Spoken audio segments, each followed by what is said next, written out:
Although we had to overcome a few more things to get here. First 3 weeks, pretty easy. This has been trying, to say the least.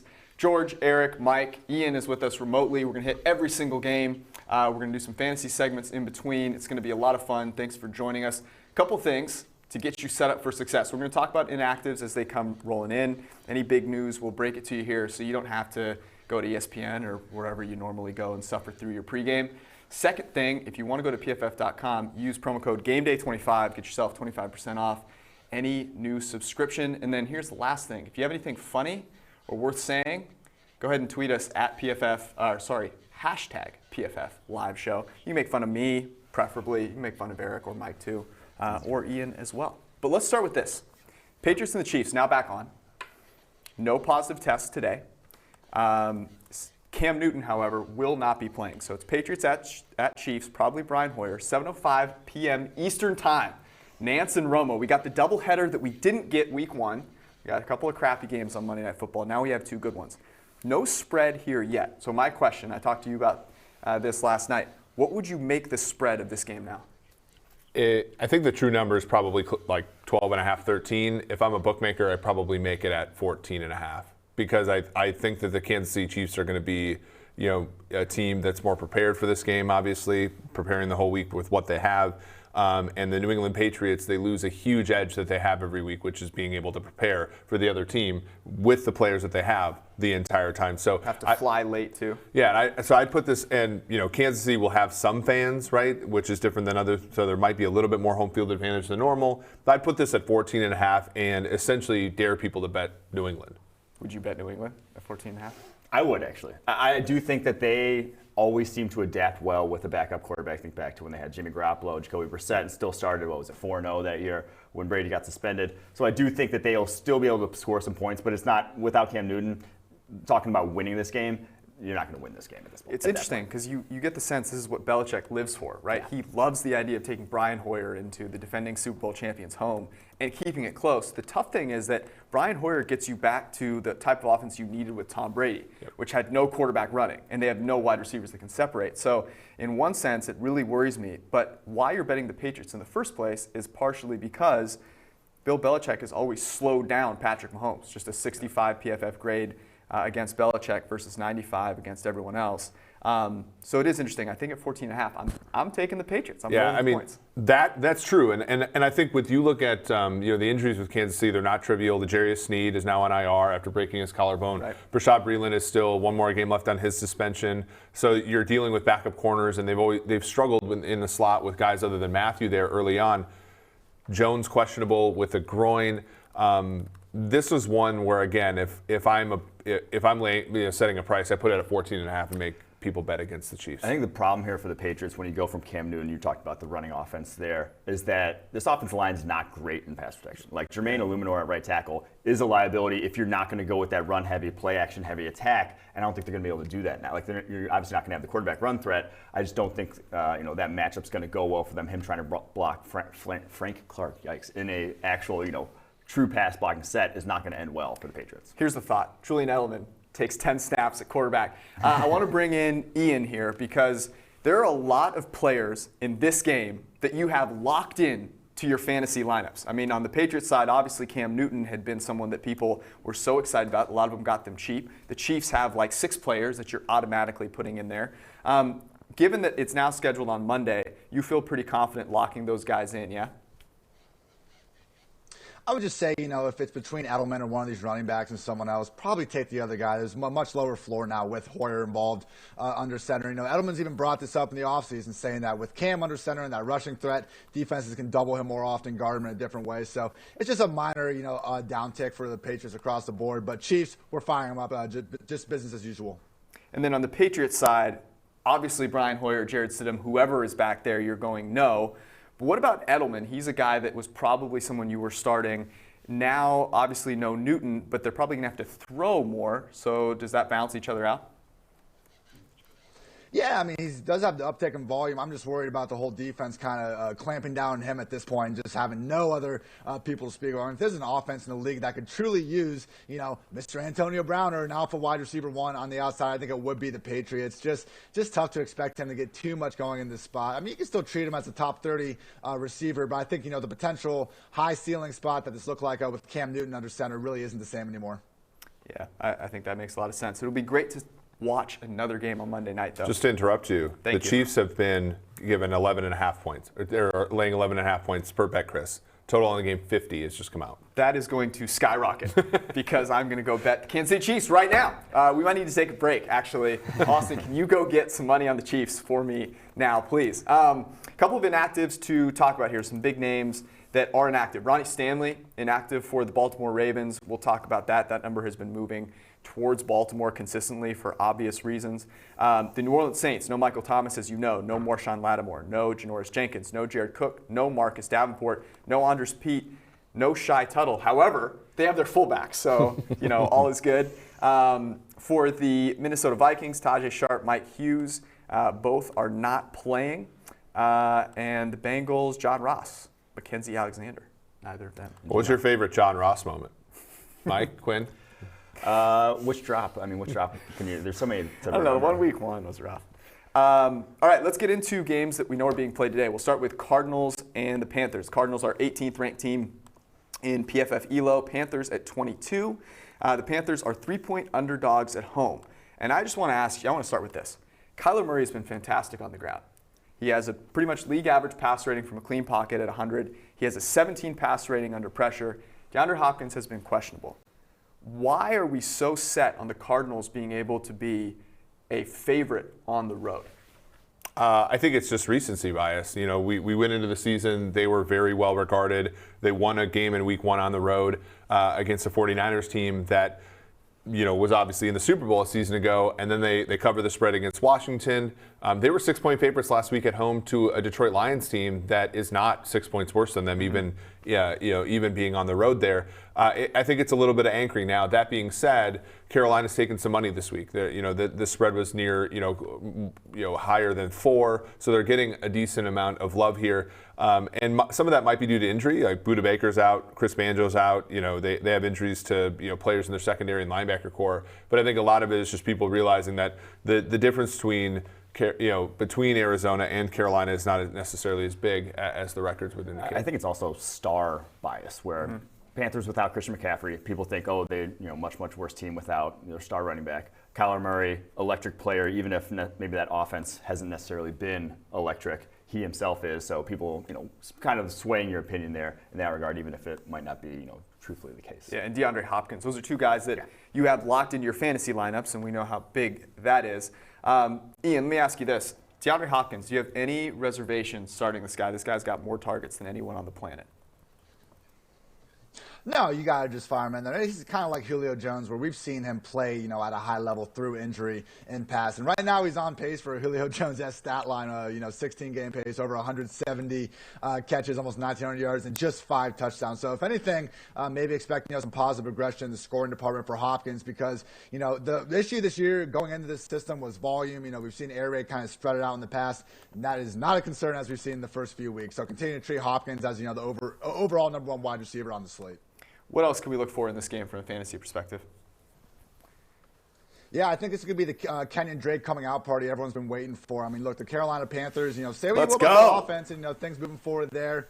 But their run defense looks as atrocious as it did last year. It turns out just bringing back the same group and losing Luke Kuechly wasn't good for business. So, really haven't done anything good stopping opposing running backs. And Kenyon Drake, even though his pass game usage isn't right where he wanted to be, still a guy that we can look for, with 20 touches per week. And in this spot, with maybe some banged up wide receivers having to lean even more on the run. Kyler Murray's not going to score every single one of their rushing touchdowns this season. At some point, Drake's going to be the guy with the big game on the ground. And this week's looking like it could be right now.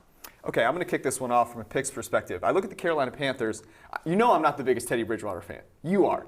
But I look at their receivers, and they have 2 legit receiving threats in DJ Moore and Robbie Anderson, a guy that the Jets could really use right about now. And 3 points at home I think they have to throw the ball. I think they can throw the ball against this Arizona Cardinals team. I will take the Panthers, even though it feels awful. Sometimes those are the best ones. So I'm taking the Panthers +3. I'm going to pass on this one. I think Of course you are. I think that the number is perfect. You can't take your boy Teddy Bridgewater as a home dog. No, Unbelievable. Unbelievable. I think last week was the week to get in on the Panthers, both Have money line no and faith. spread. This one feels right. I think the total at 51.5 is maybe a little bit high, but I'm still going to pass on this game. This is one to bet early in the week. I like Arizona here because DeAndre Hopkins, healthy, they just don't have an answer. Like, they're going to have to double him. They don't have a cornerback that matches up well. The Panthers don't, to DeAndre Hopkins whatsoever. So even if the offense is getting a little one-dimensional, they are feeding him maybe a little bit too much, I think this is a game where that's going to turn out well for them because he's going to be saucing whoever he goes up against. Ian? Oh, we have to. Pass offense has been a little too erratic for my liking this season, and I think that over/under at 51.5, just on the point. We've seen a lot of overs hit this year so far, and now it seems like we got a couple extra points juiced on it this week. So we'll see if that continues into Week 5. Colts Bears. This game is a mediocre game in most weeks. On this Sunday, this might be the best we have. It's been moved to 425. The Colts are 14th ranked team. The Bears are 13th. And the Bears now with Nick Foles, they're another 3-point underdog at home. Big Dick Nick throws some beautiful passes under pressure, but also could have thrown probably 3 interceptions in that game. Was not overly accurate. 40% of his throws were uncatchable. So you look at this and you go, man, the Bears are pretty good, but is Nick Foles that big of a upgrade over Mitchell Trubisky? Because I'm struggling. I don't know why this is 3 points if the Bears are a good team. No, I mean, if you simulate this game 10,000 times, I think Nick Foles gives you the same median as Mitchell Trubisky. I think Trubisky gives you maybe a little bit more confined range, which is why people like Foles in a situation like the Super Bowl against New England in 2017, last weekend against Atlanta. On average, though, that's exactly why they started Trubisky over him the first 3 weeks. Is they're kind of the same class of quarterback. Meanwhile, on the other side, Phillip Rivers now, the schedule that they've played, understood, but he's been pretty good over the first few weeks. He's limited negatively graded plays. They're being very efficient. They're putting him in positions to succeed, and that, to me, that's why I'd lean Indianapolis here, just because I think they're a class above this 3-0 Chicago Bears team. Yeah, I think everyone kind of is still thinking about Indianapolis, that game week 1, the Jaguars, disappointing. They've been very good since then. And Phillip Rivers is the least pressured quarterback in the NFL. Right. The offensive line has been dominating. So I do like the Colts to continue to score points. Well, and they outgained Jacksonville in the game they lost by 200 yards. It was just that it was, Phillip Rivers had more of his negatively graded plays were turnover worthy in that game than you would expect. That has regressed the past few weeks, and hence you're seeing, I think, a very, a very powerful new Indianapolis team recently. Ian, there's a guy starting at running back for the Bears that I have a feeling, just peeking ahead, has made it into your list of players that might go off this weekend, yeah? Yeah, David Montgomery, man. I think people just got so stuck in their heads after the first 2 months of last year. This guy wasn't going to amount to anything. Us here at PFF had to crown him as most broken tackles we've ever seen in college, and when that didn't immediately happen, people gave up on him. But low-key had a nice December last year, and he's taken that right into 2020. I know he was hurt to start the year, but 11th in total forced missed tackles this year. I mean, he's 17th out of 67 dudes, and yards after contact per attempt. He's been doing it consistently. I mean, truly, week after week playing well this year. And now you take Tariq Cohen out of the picture. We're talking about a true potential 3-down back playing 80% more of the snaps. I would love for my guy Cordero Patterson to get some extra run, but I do think the more likely scenario is Montgomery getting fed. And you look on DraftKings this week, you got David Johnson, Mike Davis, Kenyon Drake, all in that 5,500 to 6,000 range, and they're the ones souping up the ownership. Montgomery, not so much. I agree with you guys. I think the Colts, if they play this game 100 times, the Colts are going to win 60 or 70 of those potentially. But, we did see that Jaguars game where Rivers fell apart, in week 1. Stacking Montgomery with the Bears defense, I think, is a way where if things do go a little bit haywire, you could be getting the majority of the scores in this matchup. All right, let me ask you about a tight end, despite my desires not to. Mo Alley Cox is averaging almost 4 yards per route run. That's my point. Yeah. He's averaging almost 4 yards per route run. There's not another tight end within a yard of that. At what point do I throw Mo Alley Cox into my fantasy lineups? I mean, this is a guy who, Phillip Rivers is a guy who's always loved to throw to the tight end. Mo Alley Cox is actually producing. Like, should I be starting him now? You know, Jack Doyle came back last week and didn't really make too much of a difference. I believe I saw Trey Burton got activated off of IR. We'll see if he ends up being active or not. So that would concern me a little bit. But at this point, I think we probably got to accept it because there's no Michael Pittman, there's no Paris Campbell. And, you know, Rivers, while they've had just incredibly positive game script over these last 2 weeks, he's going to have to throw more than 25 times eventually in some of these spots. So if he's doing that, Mo Alley Cox might be their number 2 pass game option behind T.Y. Hilton. So, you know, I'd still approach it, you know, as more of an upside tight end 2 than someone you're ranking top 10. But, you know, clearly, ex-basketball player at tight end, as we like to see, he's shown that he can do some good things at the NFL level. What about Allen Robinson? With Nick Foles in there, that's an upgrade, I would think, just because he's going to take more shots down the football field. Did last week in the second half. Allen Robinson now locked in as a top 8-ish receiver for you? Yeah, no, I don't think that ever changed despite the slow start in the year. And, you know, as you said, could have been a few more picks for Nick Foles, but also could have been 2 more touchdowns if A-Rob had come down with that contested target and Anthony Miller didn't let that one slip out of his hands in the end zone as well. So after Foles came in last week, he fed Jimmy Graham 7 targets for some reason. And then Allen Robinson was right there at 6 behind him. I'm sure we'll see that flip in future weeks. But, you know, the whole Bears organization knows who the wide receiver 1 is. That's always been Allen Robinson. And against this Colts secondary, I mean, look, I know Sam Darnold made Xavier Rhodes look like he was playing in 2016 again, but I don't think that's going to cut it against A-Rob this week. All right, picks time. I'm going with the over. It's 43. There's going to be points scored in this game. Nick Foles is probably going to contribute to points for both sides. 43 is really low. Phillip Rivers also, the prop king, has returned. I forgot to mention this at the top of the show. I was feeding families, putting kids through college with the props last week, and I'm back again. And I like Phillip Rivers, only pressured 17 times this year. He's pressured an average of 14 times per game last year, as you alluded to, Eric. No interceptions. He's not going to throw an interception in this game. He might not have to throw a lot, actually.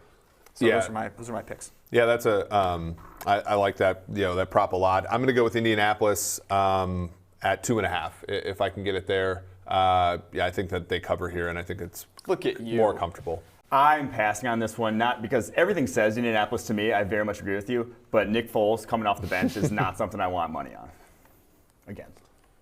Yeah, I'm passing. I still have a good feel on this Bears team. I want to call them frauds at 3-0, but you know what? You look at some of their, you know, just overall team-wide metrics, and maybe they could be good. So for now, I'm going to pass. All righty, we are moving onward. By the way, I forgot the prop section of the Panthers Cardinals real quick. I want to go back because there's one I really like. Mike Davis, under 5.5 receptions in this game. I don't know if people think Mike Davis is Christian McCaffrey, but under 5.5 receptions I will take all day. And I also like Teddy Bridgewater. This is my favorite prop are quarterback rushing yards when they're not runners.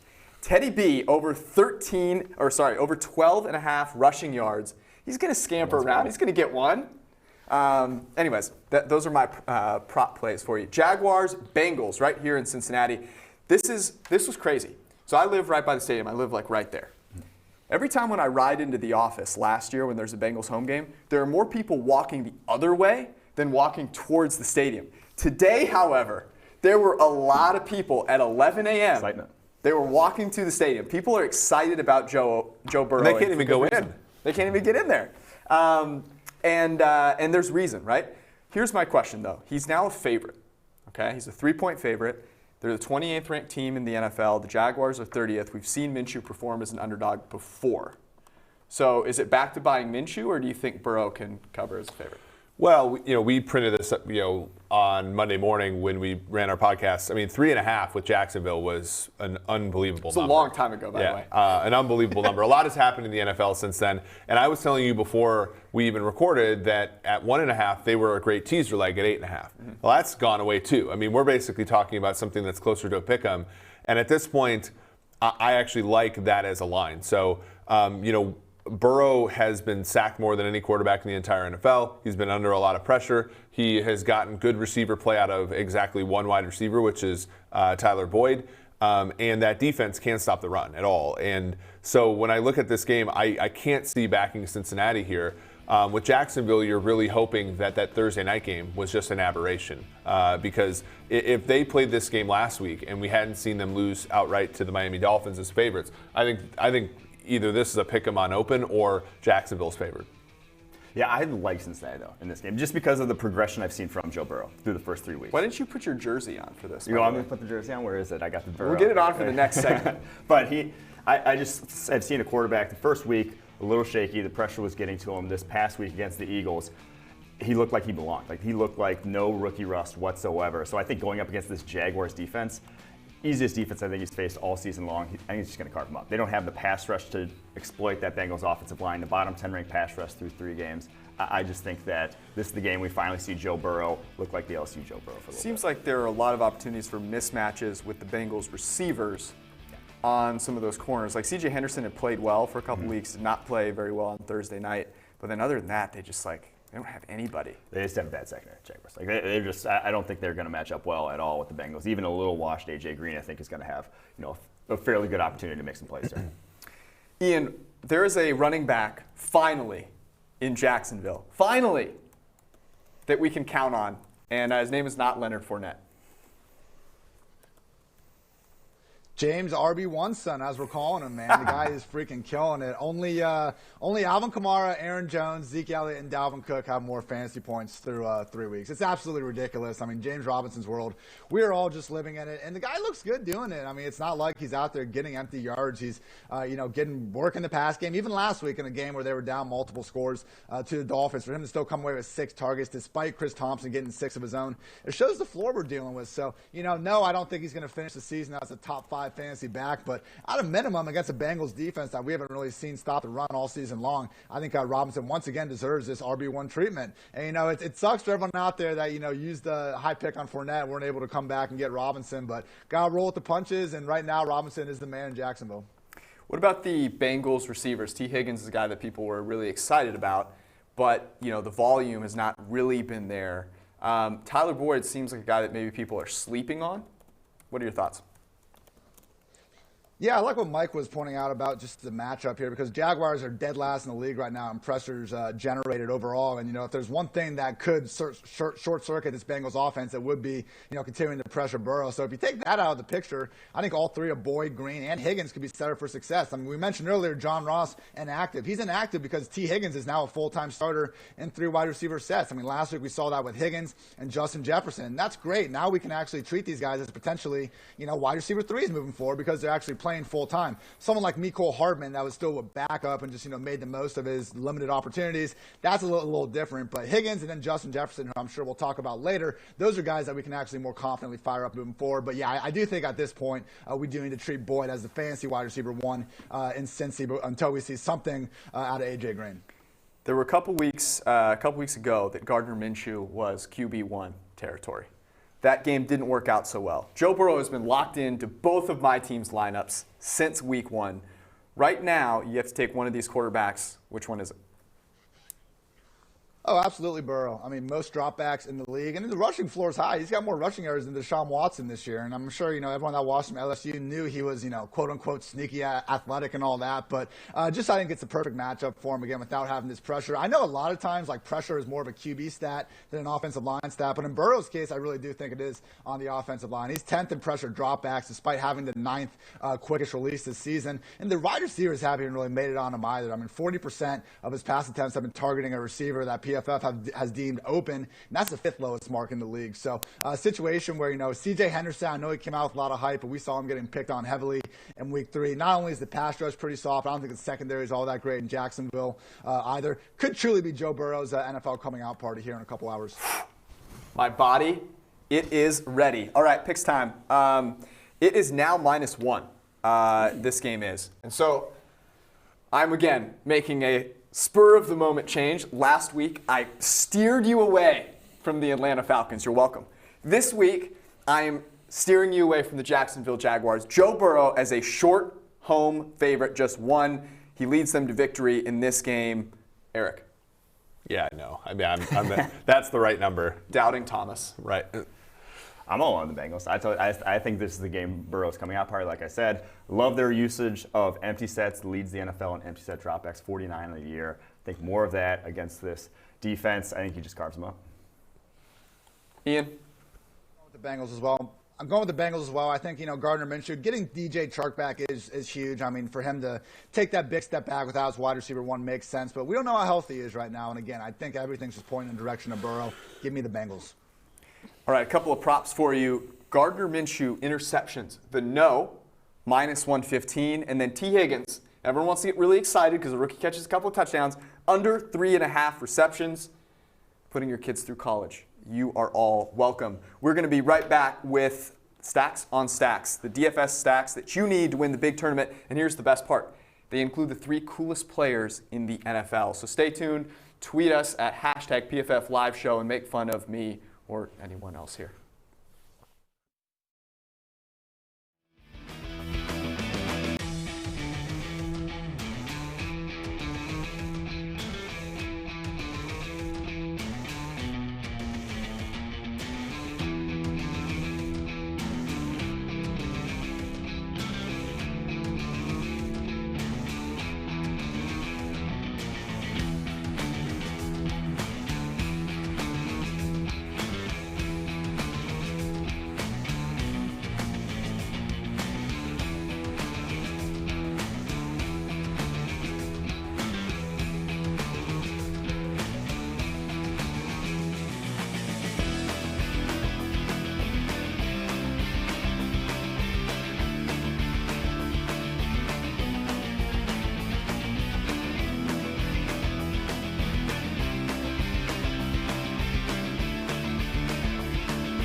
If you are trying to win large sums of money in DFS, you're going to have to separate yourself a little bit with the stacks that you're using.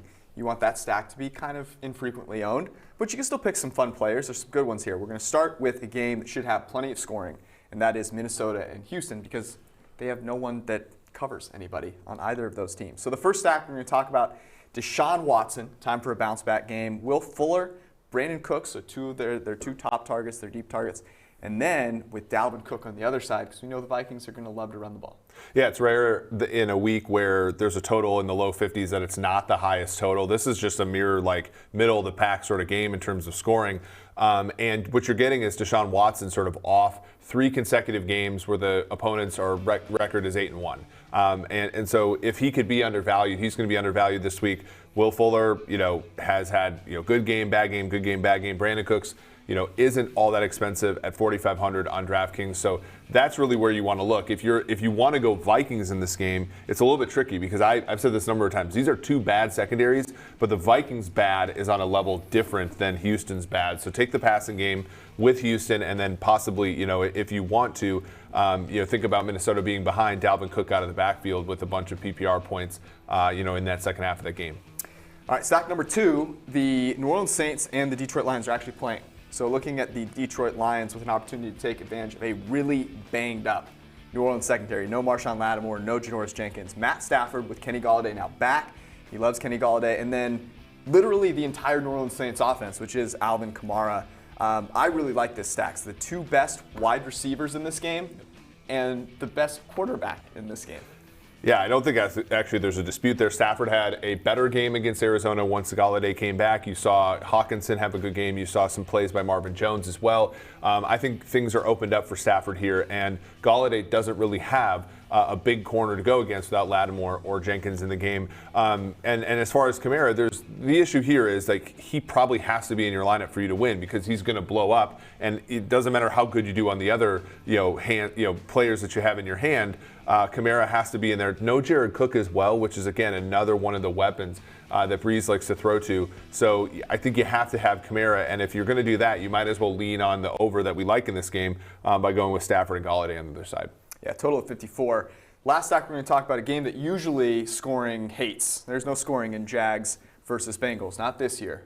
This year, two high-powered offenses with no defenses in sight. Gardner Minshew, bounce-back game for him. DJ Chark Jr. and then T. Higgins on the other side.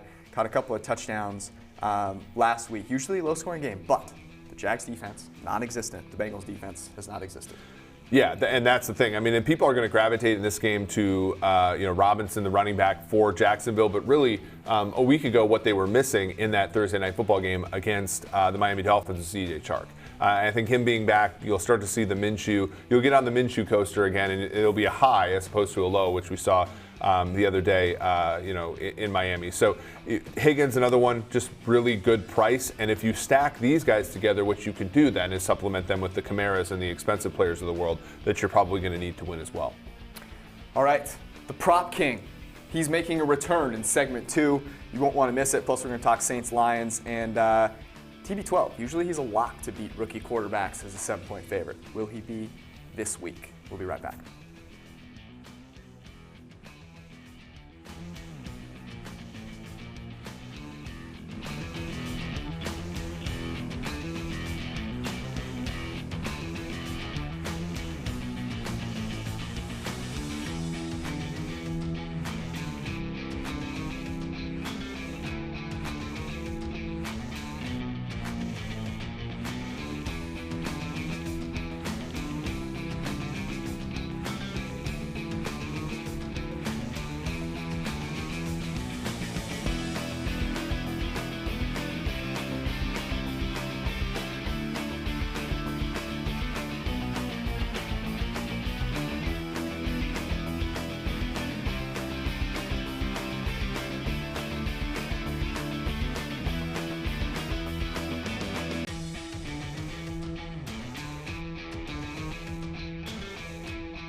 We are back. A game that was almost not back, but now is back, is Lions-Saints. Saints obviously had the COVID scare last night. Turns out to be a false positive, a fullback, no less. But that really scared me deep to my core because Alvin Kamara, sat next to his fullback. So the game is on. The Lions are 23rd ranked team in PFF ELO. The Saints at 11. The Lions now, I believe, as of last check, are 3-point underdogs at home. Now, I read this and I go, oh, that's interesting. But I should take note that it was 4.5 earlier in the week. It's now 3, so you're getting the worst of this number. That being said, there has to be something with you're traveling last night, you find out maybe you're not going to play the game, you have to get all of these point-of-care tests if you're the Saints, and the Lions now a little bit healthier on their offensive side have, in my opinion, the better quarterback, and the Saints are super banged up. So I'm trying to set you up to say that the Lions are the right choice here. I think the number's right. I like the over, though. I mean, when I look at this game, the only thing that can sort of stop the over is the Detroit Lions handing the ball to Adrian Peterson 25 times, which is not something they've shied away from in the first few weeks. But this offense, I think, can be explosive against a Saints defense that's missing Marshawn Lattimore, as well as Janoris Jenkins. The Marcus Davenport on the defensive front as well, and they've been mixed in terms of results anyway. A lot of penalties, a lot of just free yardage they've given their opponents. But Detroit's defense has been just pathetic as well. And even though they get Desmond Trufant back, I don't see either one of these teams being able to stop the other. Yeah, that's the thing is even with, I think the Saints are a much better team, fully healthy. Even with those injuries, I still don't, even without Michael Thomas, even without Jared Cook, I still don't see the Detroit Lions being able to stop Drew Brees. Like Drew Brees cooks poorly coordinated defenses, and that's just been kind of the Lions' MO over the past couple seasons. So I'm going to pass on this one. Like, I don't like either way because, like I said, the Saints secondary, not having your 2 starting cornerbacks, that's going to get ugly against someone like Kenny Galladay. But I do just think, like you said, over is probably a better bet than any line here. I think we're all going to be in consensus there. Ian, there was a time when Drew Brees was locked in as a quarterback in your fantasy lineups. That time seems to have long since passed. Am I correct?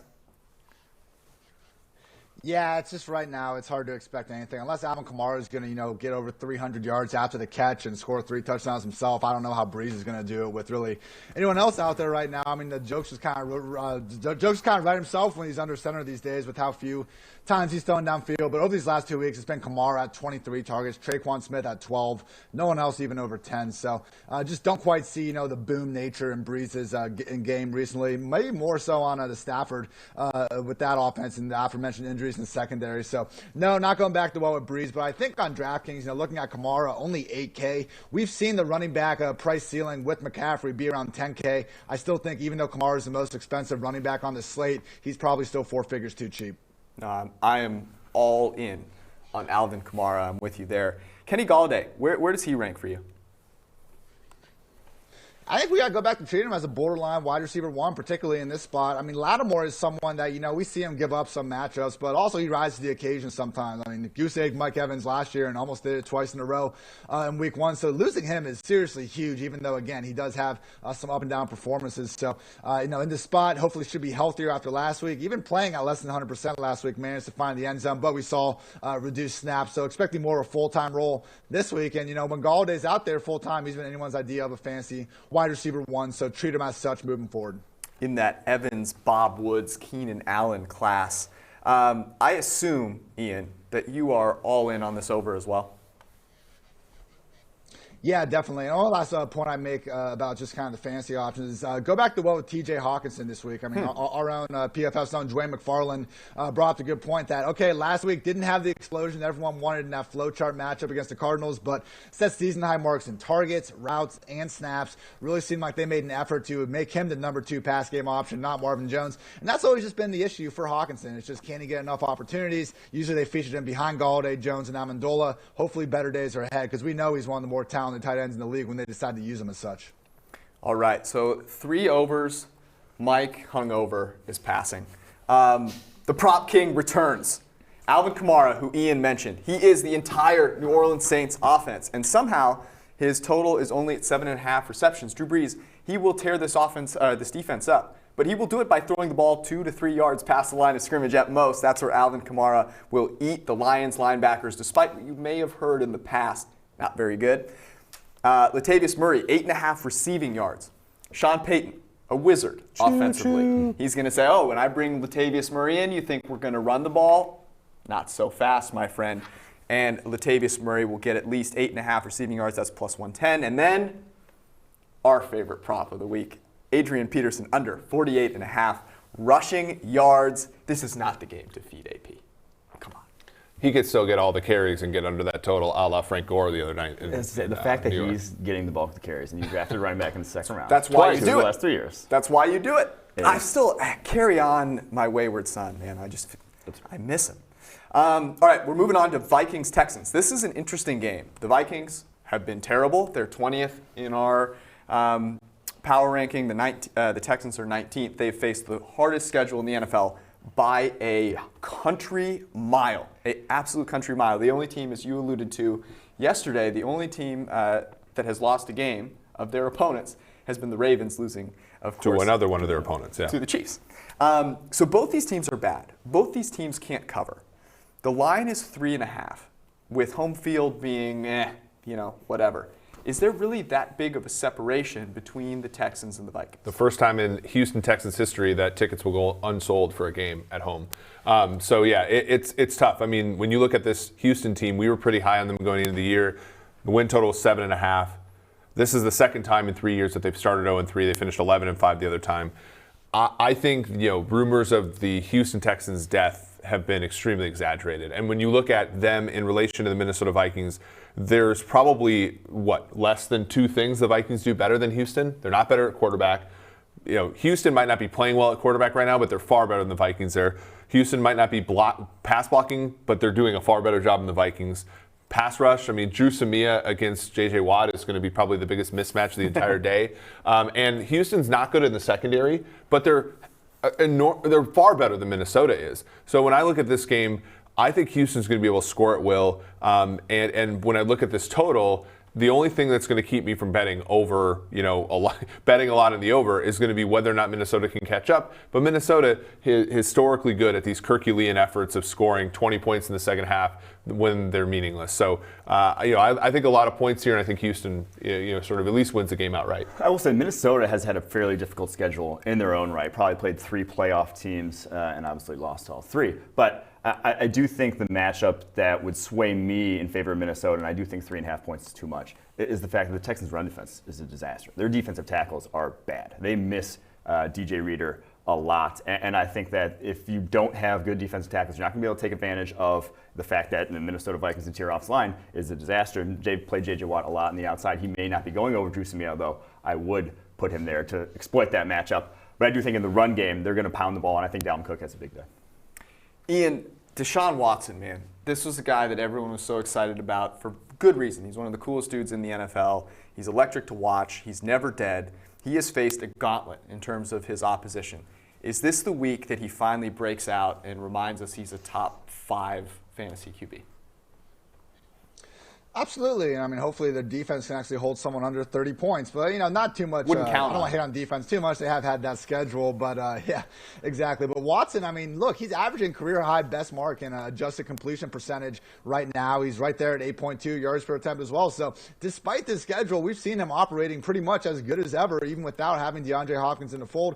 Makes sense. He actually has, a lot of different options to throw to instead of just Hopkins and usually Fuller on the sideline. So, Fuller's healthy. Cooks is healthy. Randall Cobb, after ghosting in week 1, has been doing some things out there. David Johnson, Duke Johnson's back. I mean, it's a situation where they finally do have a lot of talented guys around Watson. I think we're going to see him get back to being top 5 QB more weeks than not in fantasy football land here moving forward. This is the Will Fuller week. This is it. 3 receptions, 160, 3 touchdowns. Can you get on board with that, Ian, please? I don't see why not, man. I mean, against this Vikings secondary, they haven't been able to slow down anyone all year. It's the Will Fuller experience, truly boom or bust, and the booms can win you weeks, and the busts make you look like an idiot when you predict they're going to be a boom. So, the midweek hamstring injury was a concern, but Fuller and Bill O'Brien both came out and said it. He will be out there ready to go. A little bit concerning, but hey, we know the guy's got week winning upside. Got to go back to the well. And I'd say the same thing with Brandon Cooks. Again, he's got bigger weeks. He's out there almost every single snap. I think Fuller and Cooks are both just these options that you want in your lineups more weeks than not. All right, looks like all of us are taking the over except for someone's passing on this, isn't it? Who's passing on the over? I'm taking Minnesota. Oh, you're taking Minnesota? Give me it. Really? Yeah. Okay. 3.5. I think these are fairly evenly matched teams. 3.5. I think it's just too much. I'm just a little worried about when the total's this big. I don't think getting that 3, obviously 8-9% of games land on it, but I think it's less when the total's in the 50s. All right, I have a prop for you, just one, but that's all you need in this game. Deshaun Watson, 2.5 passing touchdowns, easy money. Plus money. Sniper. Yes, it is plus money as well. All right, Seahawks, Dolphins. Dolphins, 27th ranked team in our power rankings, despite the impressive victory over the Jaguars on Thursday night. The Seattle Seahawks are our number 5 ranked team in our power rankings, and you could maybe argue that's even low. No Jamal Adams in this game, though. Dolphins are at home. They're 5.5-point underdogs. Is this... the Dolphins always feel like a sneaky backdoor team. It's a 1 p.m. game. Seahawks are traveling across. Might be a little rain. Yeah, they're going to make the Seahawks wear dark jerseys, all that kind of stuff. Yeah, the biggest flight you can get. The betting markets agree with you. This number has gone all the way down to 4.5 now. Wow. And it's trending even towards 4. I think at 4, 3.5, I need to get involved with Seattle here. Here's some things. Adams out, Dunbar out. Miami is getting extra rest. They're at home, West Coast to East Coast. All the spot stuff would say Miami.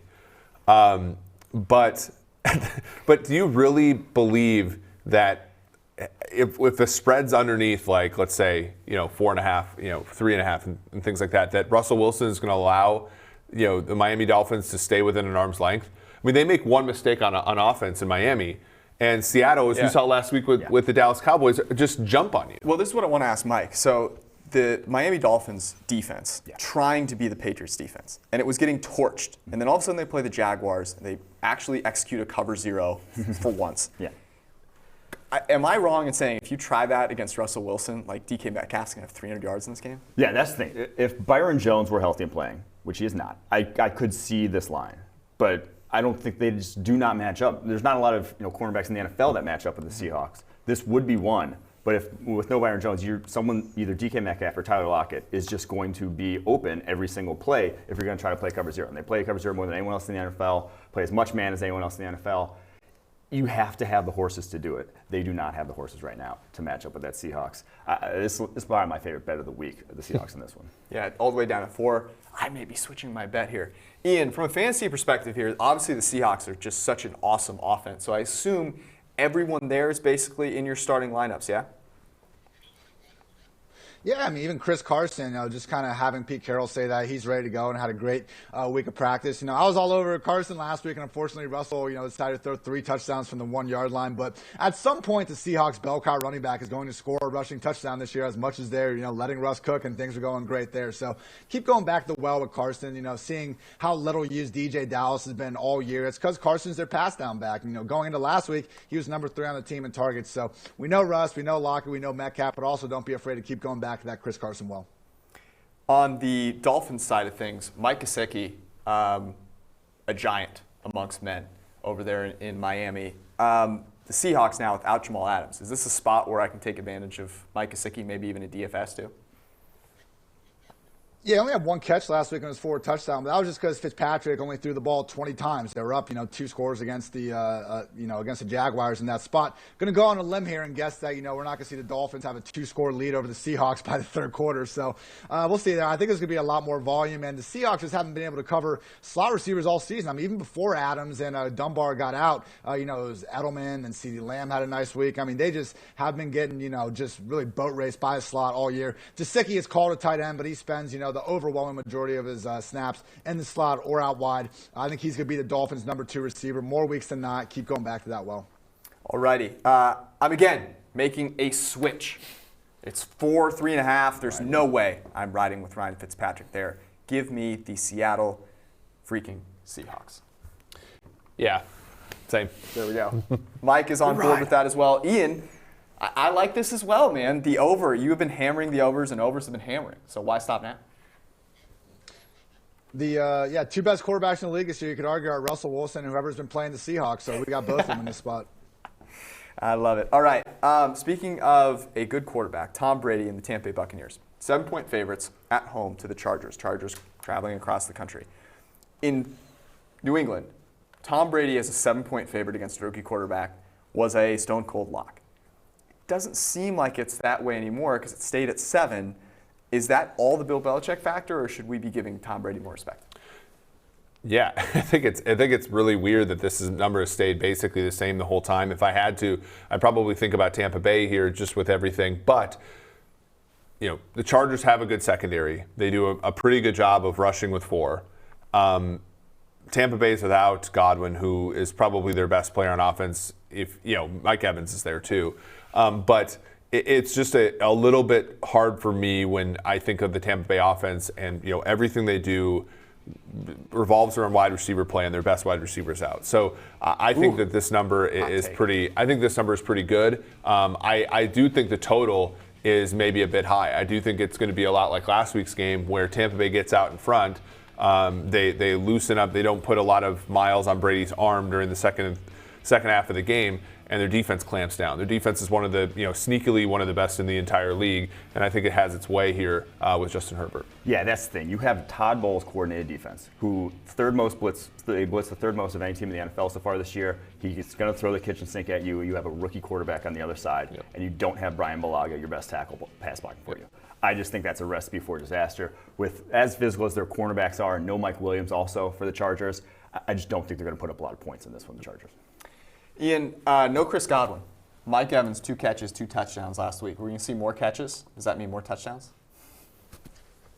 He's got he's the Jordan Howard of wide receivers this year. He went 1-2-1 in week 1 as well. So I think we're going to see those targets shoot up. I mean, Bruce Arians said he personally feels bad anytime that Evans gets fewer than 10 targets in the game. I know Arians lies about seemingly every personnel decision, but I do think in this case with Godwin out that we're going to see him lean on Evans more than ever. And also, don't sleep on Ronald Jones. I mean, I feel like in DFS this week his ownership's still pretty low because everyone's getting up on Mike Davis and stuff. But Leonard Fournette's out. This is great. This is what we thought Ronald Jones was going into during the season. Last year he was splitting snaps with Peyton Barber, but Tom Brady has thrown to his running backs more than any other quarterback this entire season. So even though LaShawn McCoy is the quote-unquote pass down back, I mean Rojo still had 4 targets last week. So a situation where Ronald Jones could legit play 70-80% snaps. I mean, if you don't have him in your starting lineup, you should have a pretty good team because projecting him as a top 20 back this week I think makes a lot of sense.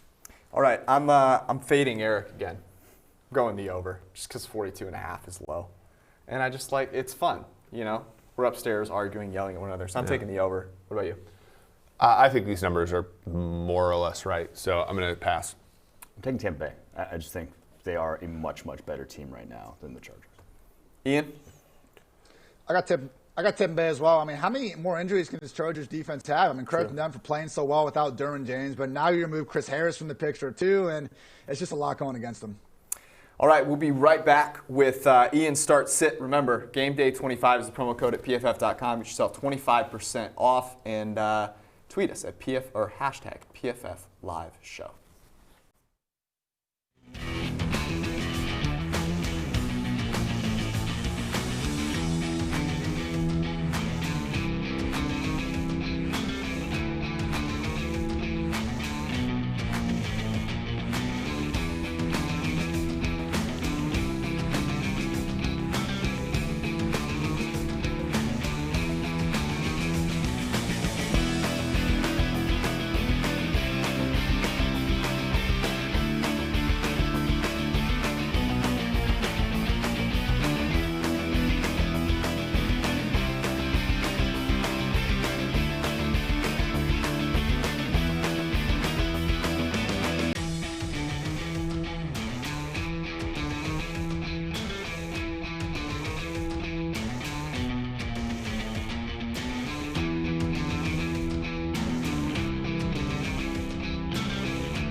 Ian, it's time for a little start sit. We're going to start with the quarterbacks. You're back on the beard train this week.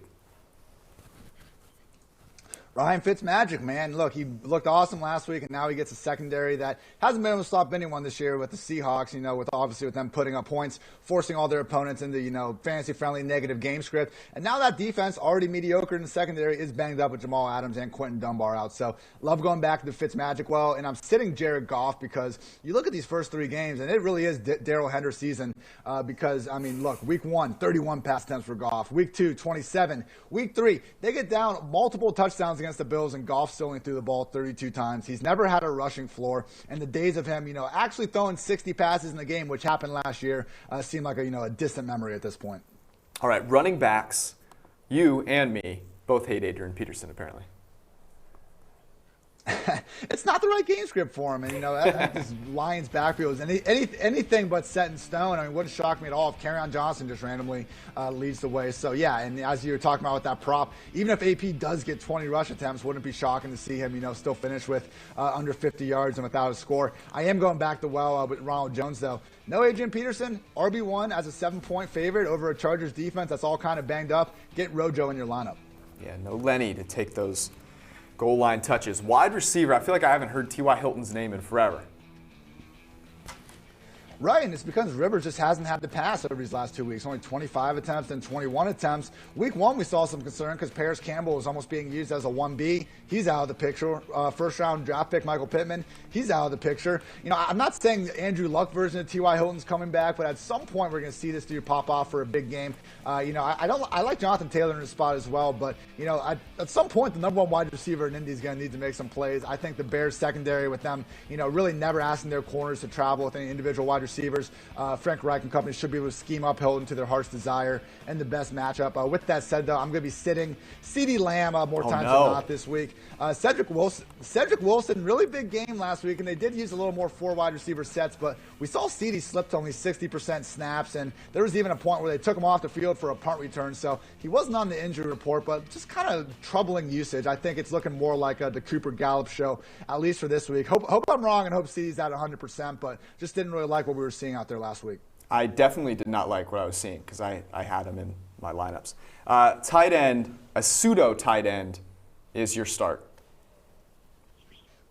Exactly. Look, going into last week, Taysom Hill had more snaps as an inline tight end than Mike Gesicki. The dude is a receiver, particularly in the slot, and that's where Seattle has just been getting boat raced for most of the season. So, only reason why Gesicki didn't have more targets last week was because Fitzpatrick going through the ball 20 times. Isaiah Ford's annoyingly involved in this, kind of rotation behind Devontae Parker too. But I think when the season's said and done, Gesicki will be right there, number 2 in targets behind only Parker.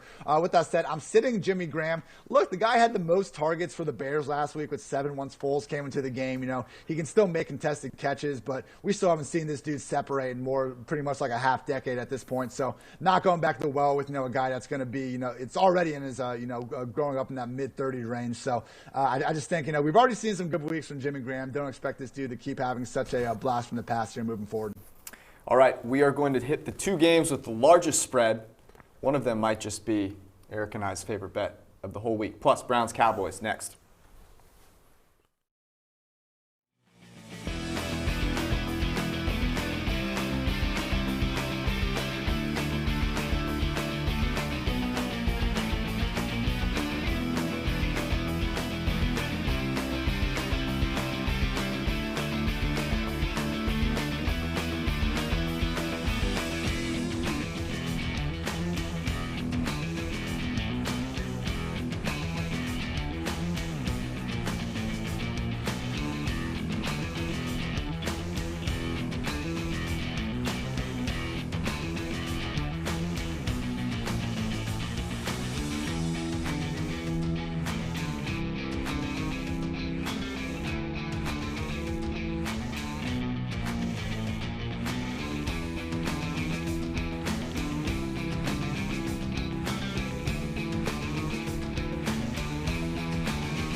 A question that I've been asking myself, has anyone ever seen Seth Rogen and Eric in the same room together?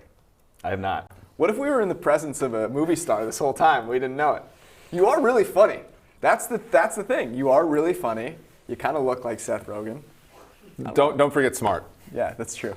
All right, we've got 2 games with monster spreads, so we're gonna move through these quickly. Monster spread sounds like Mike Saturday. All right, Ravens football team. The Ravens are number 2 ranked team. The football team, number 29. This was 13 earlier in the week. It was our lock of the week. It's now 14 and a half. I'm still taking it. I think it's 14 and a half, then fine. You won. But 14 taking it. Man, 14 is just No a Ronnie lot. Stanley. Yeah, no Ronnie Stanley. And this Ravens, the football team, that's a good front seven. And they're a well-coordinated defense. I think No Ron Chase Rivera is Young. one of the best. And no Chase Young, but I still think they have a talented front seven, even without him. And Ron Rivera, he's a good DC. Like, he schemes a good defense. So I'm just going to stay away from this one. But I don't see Washington scoring many points, though. Ian, my only question for you, buddy. I mean, all of the Ravens, yes, Lamar Jackson, you're playing him. Terry McLaurin, though, is a guy that we both loved. Dwayne Haskins can't throw in the ocean. Lowest graded quarterback in the NFL. Are you still riding with a banged-up Terry McLaurin? Yeah, I mean, despite how bad Haskins has played, I think we've actually seen some promising scheme from Scott Turner using a lot of pace, and they've gotten McLaurin the ball. That's the one kind of sure thing we have in this offense. Only Alvin Kamara has more yards after the catch than McLaurin this season. I mean, they're just getting them to short gains that you can run after the catch, and those are the types of plays that I think we can feel more comfortable about even against a great secondary. So not ideal, he's not 100%, but still anyone's idea of a top 20 option at the wide receiver position. I have a prop for you people. It is Dwayne Haskins, 9.5 rushing yards. He can't throw the ball. Might as well use some of that athleticism to run it. 3 of us are on the Ravens. Let's see. Who is it, Stephen A? He's Mike. more of a runner anyway, right? Yeah, that's right. Mike is passing on this game because... Yeah, you guys convinced me. I'm on Baltimore. Oh, you're on Baltimore. Let's hop in. Nice little switch there. All right, the New York Football Giants. Actually, this is crazy. You think the football team's bad? The New York Giants are our lowest power ranked team, and there's a reason for that. They've earned it. Yeah, they've really earned it. The Los Angeles Rams are number 12. This is a 13.5 point spread in Los Angeles. Is the difference between Sean McVay and Joe Judge, was it 10 points? It's a lot, yeah. Here's a good question. If Daniel Jones was playing for the Rams, what kind of production would the Rams offense get? Ooh, I like that question. I don't think it would be as good as Goff, but I think he'd look much better. He would look a lot better, right? So, like, the question is, if you catch Goff on a bad day, Yeah. I think that's the only way that you get this this cover here. I'm off this game. I couldn't be less interested in this game. Yeah, I'm off it as well, but I do just think the Giants are awful.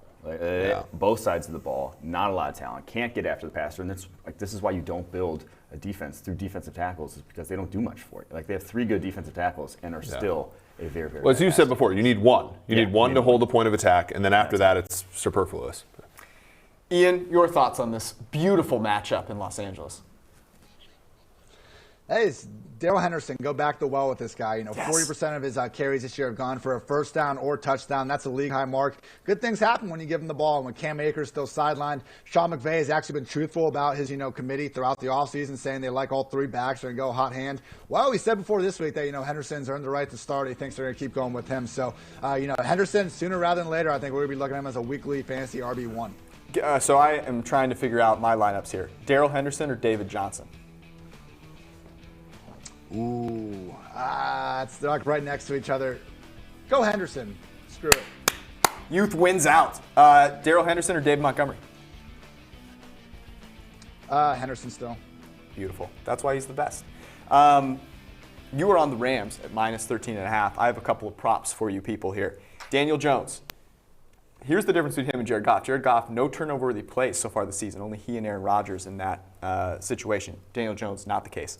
But over 1.5 touchdowns, passing touchdowns, plus 140. You're going to be behind. He's going to have to throw some garbage time. And then Gerald Everett, 15.5 receiving yards, plus 100. You're welcome, people. All right, the Cleveland Browns going to Dallas. This one I was prepared to say, look, it's a 4.5 point spread. Are we sure that the Dallas Cowboys are really 4.5 points better than the Cleveland Browns? They've won 1 game, and it was because the Atlanta Falcons just can't win a game. But now this has come down a little bit. It's 3.5. Is this more in line with what you think it should be? Yeah, I think so. When you look at, if you get a PFF Edge subscription, you look at our power rankings, we have Dallas as basically 0.2 of a point better than the average team. We have Cleveland 0.3 of a point worse than the average team. So they're about a half point separating these teams. Home field advantage has never been good in Dallas, and it's probably even worse now, even though Jerry's letting some fans into the stadium. The Cleveland Browns are not awful. They have a lot of redeeming pieces. In this game, though, I think the best bet of them all, after sort of looking at how things are shaking out with the number going towards Cleveland, is the over. I mean, neither one of these teams has a secondary that is an NFL caliber secondary. The only thing I worry about is both teams in their sort of heart of hearts want to run the football on early downs. That's not conducive to going over spreads that are, above 50. But if one of these teams gets out ahead, I don't see how the other team stops them from scoring touchdown after touchdown and turns this game into what it looked like in Seattle last week when Dallas played the Seahawks. Yeah, that's the thing. Dallas just is a fairly rough defense right now. Alden Smith, great story. He's back. DeMarcus Lawrence. They have good edge rushers. They don't have much else. And the secondary really is struggling. Their best cornerback is a rookie who has gotten torched himself. Gave up over 100 yards this past week. Trayvon Diggs. So George hates seeing a former 49er, Mike Nolan, struggle so much, but it really pains me. And I do think the Browns offense is starting to, you're seeing Baker Mayfield look more like the Baker Mayfield we saw as a rookie. I think Kevin Stefanski, I trust him to get the best out of Baker Mayfield by, the more the season goes on. I've got, I'll get to my play in a second. Ian, there's a couple of interesting components in this game. The first one is the Cleveland running back situation. How do you break that down? Yeah, I mean, look, Kareem Hunt had a nice touchdown last week where he was lined up as a true wide receiver, which he did for over 30% of his snaps last year. But it's only been 5 snaps this entire year where he's lined up in the slot or out wide. So the last 2 weeks when they've been beaten up on teams and up multiple touchdowns, they've gotten kind of Chubb out of the game in the fourth quarter, and Hunt's been able to get the touches and get the yards. But I just don't know if this offense is going to be able to consistently enable 2 high-end fantasy backs. As good as Hunt is in real life, Chubb still seems pretty cemented as the RB1. Treating Hunt as an even top 24 option, I'm still, a little bit lukewarm about that. What are you doing with Odell Beckham Jr.? I think, that the disparity between him and Jarvis maybe isn't as big as we've seen these first 3 weeks. I mean, they're more or less running just the Gary Kubiak Vikings offense up there in Cleveland. Beckham has that Stephon Diggs field stretching role, but Jarvis is now the picture. This year, OBJ's run 83 routes, Jarvis only 80. It's just been a matter of volume. Baker's only had to throw 23 passes over these past 2 weeks. So if there was ever a matchup to get the Browns to, have to throw the ball to their heart's desires and then not have to face a secondary like the Ravens, I think it's this Cowboys defense. Okay, I'll give you one here. OBJ, are you starting him over any of these 3 guys? Bob Woods, Kenny G, or DJ Moore? Probably not. It's super close. You got 4 top 15 receivers, so It's all good. Man, we've come a long way on Odell Beckham Jr. That's why I wanted to ask that question. Ian, your pick on this game? I'm going with the over, just pretty much echoing what these guys said. Cowboys can't stop anyone. Let's get it. I was Cleveland against the spread. However, making a switcheroo here, I'm going Cleveland Browns money line. Plus 165. The Dallas Cowboys, I told you guys at the beginning of the season, it's going to take a little while for them to gel. And remember this, Kevin Stefanski with the Vikings, they had a damn successful outing in Dallas last season. I think he has another one here today. Yeah, I'm going to switch to the over, I think, in this one, just because I think the numbers were Cleveland was so much better early in the week, and you're getting bad numbers now. But this, to me, I think this is probably the most likely underdog of more than a point or 2 to win outright, much like Detroit last week. Yeah, I'm going Cleveland. The most encouraging thing for me, Baker Mayfield last year was the worst starting quarterback without play action. Passer rating in the 60s, 55 completion percentage. This year's completion percentage up almost 10 percentage points when not using play action. I think you see Baker Mayfield at his best in this one. The prop king is back. I have 2 for you in this game. Dak Prescott, 2.5 passing touchdowns. That is plus 130. He will get there. And then Baker Mayfield, 8.5 rushing yards for the little man. He's going to get over that. We'll be right back with Ian's helicopter plays. Those are the guys that are going to blow up and take you to the top of the big tournament that you are trying to win. You've been trying to win forever, and you've never gotten there. Ian's going to help you out.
These are the helicopter plays. Let me break down for you what that means. That means that these are guys that projected ownership in DFS tournaments less than 5%, and they're not one of the top 5 highest priced players. You know what that means? You put them in your lineup, they blow up, you win big money.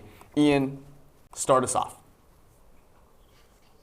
Yeah, quarterback position, Mr. Joe Burrow with the Bengals. And a lot of people on Deshaun Watson comeback spot, rightfully so. But I think Burrow has just as good of a chance, if not better, at blowing up here. We've seen him give us a rushing floor with 21 rushing yards per game. Nobody has dropped back more this season than Joe Burrow, and he's finally facing a defense that can't pressure him at will. Nobody has pressured the quarterback fewer total times this year than the Jaguars. Only the Cowboys have allowed a higher QB rating against. You know, everything's coming together. You can stack them easily with A.J. Green, Boyd, or Higgins. Burrow's already been a fantasy QB1 through the first 3 weeks. Don't expect that to stop now. David Montgomery, much maligned, but only 5,500. Guy's been playing well. Look, I know sometimes with yards after contact, the dude breaks like one big run and kind of skews the stat. But, you know, just if we look at percentage of carries with at least 2 yards after contact this year, only Carson and Austin Eckler have been more efficient than Dave Montgomery. So truly playing really good football. And you take Tariq Cohen out of the picture, and we're looking at a potential 80% workhorse back. Why is he not being owned more? Because you got guys like Mike Davis, David Johnson, Kenyon Drake, and seemingly better spots. But there's a chance Montgomery out-touches them all. And, you know, credit to the Colts for looking good this year. But if we see, you know, Rivers outdoors again, going to Chicago, you know, week 1 situation against the Jacksonville Jaguars pops up again, I think Montgomery would be the main one to benefit. And you spoke about Phillip Rivers. They're probably going to hand the ball off to Jonathan Taylor a lot. This guy's a machine. He's a workhorse. Could be a big day for him at 6,600 on DraftKings. You know, Bears got that great defensive line, Khalil Mack and everything, but they've allowed the 3rd most yards before contact per rush this season. And, you know, for them, okay, they're 3-0, but if you look at those games, you know, needed double-digit comeback to beat the Falcons, double-digit comeback to beat the Lions, only beat the Giants by 4 at home. You know, as you know, talking about Dave Montgomery again, there's a range of outcomes, I think, where this game just goes in favor of either of these running backs. And you look last week, I mean, Todd Gurley, 14 carries, 80 yards, and a tutty on the ground. Brian Hill had 60 yards and a touchdown. If you condense that to one guy, like the Colts might be doing with Jonathan Taylor, you can see where the big game comes from. I mean, I know Naeem Hines and Jordan Wilkins have been a little bit involved as well over the last 2 weeks, but if you look at just non-garbage time stats, it's been Jonathan Taylor as the guy, overwhelming amount, and, you know, seeing a potential top 5 RB priced with his sub 5% ownership, those are the situations we want to target. And then to close it out, you have 2 route running technicians at wide receiver in Keenan Allen and Jarvis Landry. What do you like about those 2 guys this week? Yeah, look, with Justin Herbert under center over the last 2 weeks, Keenan Allen has 27 targets, and the next closest guy is Eckler and Hunter Henry at 15. So, you know, Herbert has single-handedly seemingly saved Keenan Allen's fantasy season. You know, the Buccaneers, okay, they've looked good, but if you dig beneath the surface a little bit, I mean, only the Panthers and Raiders have actually had a lower contested target percentage against the Buccaneers. A lot of easy catches, and we're seeing them scheme plenty of targets to Keenan Allen. But my favorite pick of the week is Jarvis Landry, Browns wide receiver. You know, looking at this matchup at first, you know, we're all talking about all the points that can be flying off the board, but everyone's on OBJ and not so much Jarvis. And my first thought was, okay, off-season hip surgery, probably been a slow start for Jarvis just coming back from that, and they're not playing him as much. No, Beckham's ran 83 routes this year. Jarvis has been right there at 80. Jarvis is averaging a career high in yards per target right now. I mean, the guy looks good. He's going to get more opportunity than he has, and just because he hasn't done anything these first 3 weeks of the season, I don't think we're going to go through this season and, you know, see Landry just emerge as anything other than the number 2 option in this passing game. So, love potential for Jarvis Landry to get going against the Cowboys defense that, as we said this entire show, you know, hasn't been able to stop anyone all year. They have not, and I see this as a sneaky over game as well. All right, we're going to close out the show. We've got Bills-Raiders still to talk about. We've got Sunday Night Football and the Kyle Shanahan wrecking crew that is going to be destroying the Philadelphia Eagles later this evening. And then, what the hell are we doing with Ridley and Julio Jones? They're playing on Monday night as the second part of that doubleheader. A lot of people out there sitting there looking at their fantasy lineups like me, and I'm freaking out. So I'm going to answer my own questions when we come back. Stay tuned.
We are 8 minutes and counting to Week 4 kickoff. It's going to be a lot of fun. I have a feeling this is going to be a crazy Sunday. Games don't look that glorious. There's going to be some wacky stuff. Bleep that out. Wacky stuff going on. So let's get to Bills-Raiders in Vegas. The Bills are 9th-ranked team. The Raiders are 17th. The Raiders are a 3-point underdog at home. But Josh Allen is scorching the earth. Are you going to fade that narrative? No. At this point, the Raiders, what happens in Vegas stays in Vegas, and for all the Raiders away games this year, it's been their defense. They've been awful, but they come home, and they actually had a decent game against the Saints, but they still gave up 7.5 yards per attempt. What the Saints didn't have that the Buffalo Bills do have is down the field threats. And I think at least for one more week, Josh Allen's great. I like Buffalo here. Maybe not at 3, minus 120 or something like that, but earlier in the week we got it at 2.5, and I think that's a great bet. Yeah, I like Buffalo here as well. The reason being, like you mentioned, the Raiders' defense, second worst tackling defense in the NFL this year, missing almost 12 tackles a game. Devin Singletary, Josh Allen, Zach Moss, Stephon Diggs, those are not easy guys to bring down. I think you'll see a good deal of missed tackles again in this one. I think Buffalo offense rolls. Buffalo, Josh Allen, Ian Hartitz is co-vice president of the Josh Allen for President fan club with friend of ours, Evan Silva. So I'm surprised that you're actually not taking off clothing right now as we talk about the Buffalo Bills. Look, man, it's just business as usual. We expected this coming against this soft start to the season, but it's another matchup that's just not going to challenge them. The one guy I would pay attention to, though, is Devin Singletary. With Zach Moss out last week, Singletary played almost an every down role. Was truly flirting with that 90% snap rate. He doesn't get all the goal line looks, and Allen is a vulture near the end zone. But as we saw last week, like with Rex Burkhead, it only takes 1 week for this non-goal line back to find the end zone a few times from 5 or more yards out. So don't sleep on Singletary in some of these GPPs, even if Moss is active. I don't think we should expect the full-time role with him being more of a game-time decision and having this toe injury to worry about. Ian likes the over. I can see that because the Raiders, they play zero defense. The only worry I have is they're missing their 2 best receivers. Well, 2 of their 3 best receivers. I'm rolling with the Bills. Eric, you are, I guess, if you have a time machine, you're rolling with the Bills. Yeah. I can't Early in the week, we're trying to give people advice here. They can't go back in time. And Mike Renner with Buffalo as well. All right, the Kyle Shanahan Scorched Earth Tour. He destroyed Joe Judge and the Giants last week. He's going to try and do it again to the Eagles. This line has gone all the way out to 9. So I'm looking at this last night. I'm like, I'll take the Niners at 6.5, 7. At 9, I think I'm looking, honestly, maybe to middle this. I'd probably come back on the Eagles because Nick Mullins, a 9-point favorite, I just can't get on board with that, even with Deebo Samuel back. Look, these two teams, Philadelphia's played the 7th easiest schedule in the NFL so far this year. They're 0-2-1. The Niners have faced tied for the 3rd easiest schedule. I don't know if I know enough about these teams at this point at 9 to lay it with Nick Mullins, but I also do not like Philadelphia in any way, shape, or form. So I don't know. For this one, I'm probably just going to leave this. Yeah, I do just think 9 is too much for Nick Mullins. And it's not like the Eagles are bereft of talent. This is a talented roster that has just been torpedoed by Carson Wentz playing disastrously this year. So I don't think you're going to see a guy with 12 turnover-worthy plays and only 3 big-time throws. That guy's not going to show up every week. We've seen him play better in the past. I think you'll see some sort of turnaround at some point from him. And like I said, 9 points, just too much for me, so I'm going to go Philly in this one. Ian, the 49ers are putting up a lot of points. Is there anyone there, though, on that offense that you're actually trusting in your starting lineups this week? Just Jerick McKinnon right now. Saw the perfect usage we wanted from out last week. True lead back with the injuries they got going on with Mostert and Coleman. 60% snaps, 14 carries, 4 targets. I mean, look, put anyone as Kyle Shanahan's RB1, they're probably going to be, borderline fantasy RB1. But the fact McKinnon has looked good this season, after these 2 years layoffs, great real life story. And it's been great for his fantasy investors too. So keep going back to Jerick McKinnon. A couple of props for you people out there to get for tonight. Carson Wentz completions over 22.5. And Jerick McKinnon receiving yards over 21.5. The dude is a very good receiver. By the way, go to PFF.com and use promo code GameDay25 and you can get the props tool for 25% off. All right, Monday night, second leg of the doubleheader, Atlanta, Green Bay. Ian, I actually want to start with you here because Calvin Ridley and Julio Jones are locked in as wide receiver 1s for people. And Mario Pilato, our injury expert, says he's optimistic they're going to play. So if you have these guys, is there any way you're benching them? Like if you have a really good guy on your bench that's playing today, are you playing them instead? No, I mean, we're talking about, again, 2 legit top 8 ranked wide receivers in anyone's idea. I mean, even top 5 or 6 you could talk me into. So I would just, note that, okay, Russell Gage is a really good play, with or without these guys in the lineup. And if, all hell breaks loose and one of Ridley or Julio does get ruled out, I'm going to butcher his name. It's like Olamide Zacchaeus, like their number 4 Very nice. wide receiver. Ridiculous name. Yeah, last name starts with a Z. Just trust that. And, we have seen last year Matt Ryan still able to enable these backup wide receivers. So, again, trust these guys today. And if, they do get ruled out, go with the guys with a last name with a Z. What about Devontae Adams? I think maybe we're a little more cautious on him. So if you have someone that is maybe in the 20s to 35 range in your rankings, are you playing them over Adams? Still no. I mean, if you got multiple top 15 receivers like you were talking about with your question before, maybe that's a different conversation. But I just think the potential is way too high. All right, and this is the part of the show you tune in for, which is me telling you to bet on the Atlanta Falcons. You don't have to pick them to win. They just have to cover. It's 6.5 right now. Maybe it gets back out to 7. You can snap that up. But I will be here sweating through the Atlanta Falcons with you all. All right, we're 2 minutes away from kickoff. Go to pff.com, use promo code GameDay25, you'll get 25% off any new subscription. Follow us along on Twitter. You can hit up Ian, Mike, or Eric for all of your questions. Do not tweet at me. I will not answer them. Thank you for tuning in, and we'll see you guys next week. Peace out.